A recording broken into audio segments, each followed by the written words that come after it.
Bienvenue dans la chaîne. Aujourd'hui, nous allons prendre un peu de recul par rapport aux dimensions et techniques académiques pour entrer dans le cœur de l'illustration, de la narration et de la symbolique. L'œuvre que je vous présente s'intitule Sancta Mater Terrae, Palestine. Dans cette première partie, je vous raconte l'histoire, les inspirations et les symboles cachés derrière cette image. Ici, la maternité n'était pas qu'un rôle, mais un territoire sacré, ancestral et politique.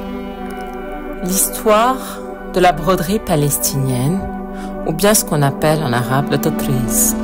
C'est une broderie traditionnelle palestinienne qui est pratiquée depuis plus de 3000 ans et a été inscrite en 2021 au patrimoine culturel de l'humanité par l'UNESCO.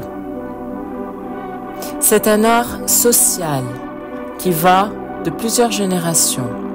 Il se transmet de mère en fille et joue un rôle à la fois culturel, économique et politique.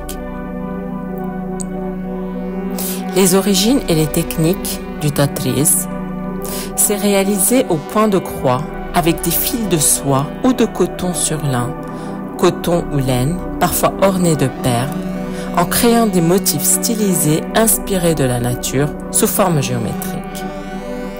Les broderies ornent le patron, les coutures et les panneaux latéraux, les manches et le panneau arrière.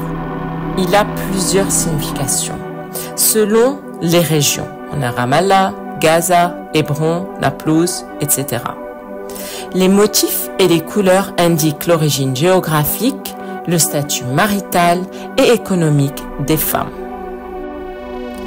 Dans la broderie palestinienne, chaque motif est un fragment d'histoire. La grenade, avec sa rondeur éclatante et ses grains innombrables, symbolise la fertilité de la terre, la productivité à long terme et l'abondance qui nourrit les générations. Dans le tatriz, sa présence brodée rappelle que l'âme palestinienne reste intacte, féconde et lumineuse, prête à éclore à chaque printemps. Le suimanga de Palestine est un petit oiseau au plumage irisé. En 2015, il a été officiellement reconnu comme l'oiseau national de l'autorité palestinienne. Son éclat et sa légèreté en font un symbole de liberté et de résilience. Un messager qui, comme le fil du tatriz, relie ciel et terre, mémoire et avenir.